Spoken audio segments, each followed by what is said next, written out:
dag viser jeg dig, hvordan du skifter dine hjul rigtigt.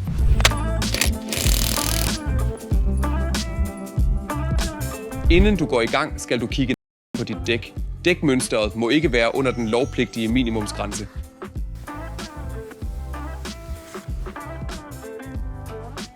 Marker dækkene, før du tager hjulene af, så du ved til næste gang, hvilket hjul der sad hvor.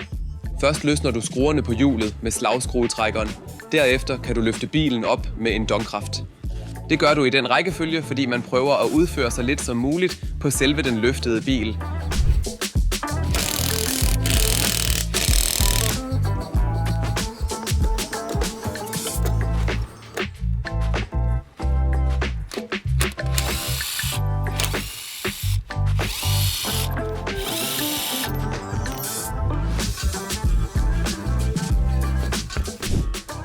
Når du sætter det nye hjul på, skal du sørge for, at det sidder korrekt.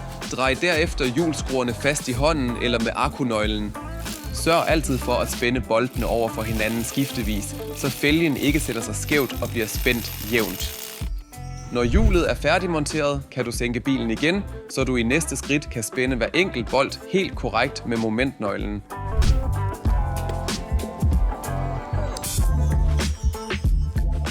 Vær helt sikker på, at momentet passer til din bil og din fældetype, og sørg for altid at spænde boltene korrekt over kryds.